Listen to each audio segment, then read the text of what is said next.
Good morning and welcome to Trade Talks, an extra special edition of Trade Talks. I'm your host, Jill Malandrino, Global Markets Reporter at Nasdaq. We are celebrating the switch of Pepsi to the Nasdaq market, and helping me this morning is my friend, colleague, and fan favorite, Chris Dearborn. He's Managing Director on our Markets Intelligence Desk. Chris, thank you so much for joining me, as always. So let's talk about Pepsi, not from a marketing perspective, but what it means as an exchange getting this switch to the Nasdaq market. Jill, thanks again for having me on. It's always one of my favorites.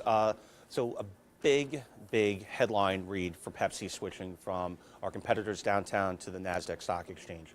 You know, Pepsi's been around for over 100 years. They're one of the largest consumer staple companies out there in the world. They manufacture over 200 different companies. Everybody knows their brands, no matter where you are. And for them to make a switch had to be a very powerful message that their management team thought was really worth it. So from the trading perspective, which is really what we're concerned about here, Pepsi trades about 3.8, 3.9 billion shares a day. Million. And what you see there is that shift of volume coming to the Nasdaq for the opening, for the close. There's more transparency in the trading markets there. You shift from a semi-auction kind of really hyper model down there where you have a specialist or a DMM and the intermarket, where you come to here now where your stock trades on 13 different exchanges. You have over 40 different ADFNs or dark pools, and it's continuous. It's the seamless as a trader. Really, if you're a retail trader, institutional trader, it's seamless on the trading aspect of it, which is nice for Pepsi, but you also gain the aspect of being listed on the Nasdaq and the potential of being listed in other indexes that you couldn't be a member of, such as the Nasdaq 100. Right. Pepsi's not a member of the Nasdaq 100 yet, but with a $170 billion market cap, when the rebalance comes through or if something else happens throughout the year, if one of the other companies moves out of it, Pepsi will definitely fill into that slot.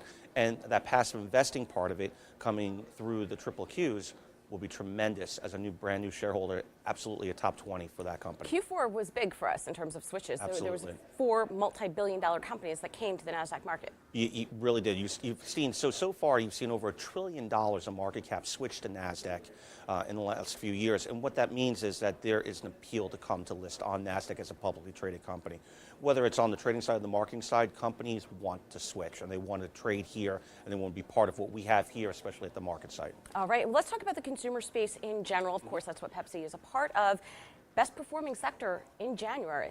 Unbelievable. Quietly right? so. Quietly so. So it shows you the diversity of really where markets are. You go last year, 2017, we saw a phenomenal year across the board in all sectors as they really moved higher. And tech was one of the best performing sectors here. But consumer discretionary was a good performing sector, don't get me wrong. There really wasn't many bad sectors that were front facing on the consumer side, whether it was tech, retail, or any type of item that we had to have discretionary spend. What that means is that January has continued through. Right? So you're seeing significant moves across the board in all of these companies that are really kind of performing from the bottoms up. People are buying the product, and what does that bode well for? It bodes well for U.S. GDP, right? You're seeing consumer spend. We had non-farm payrolls come out this morning. You also saw average hourly earnings tick up a little bit, which is great. That's key. People have more money in their pocket. They're going to go out and spend that money. Where they're going to spend it on? Consumer discretionary. Consumer discretionary is the key, right? So not only you think of consumer discretionary, it's not just the retail stores, it's not just the Apples and the Amazon products that you're going to be buying there. It's Pepsi, it's Doritos, it's Frito-Lay, it's all the brands that PepsiCo puts into the homes out there. I saw a fun into fact. My pantry. It's in everyone's home. If you come to the market site, you will see it featured here as well. People go and they shop by about the amount of money that they have in their pocket.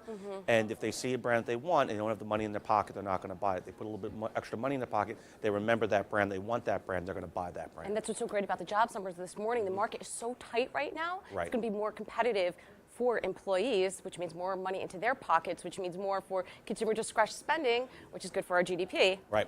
Absolutely. A win-win all around. GDP makes up is made up by 2/3 consumer spend in this country.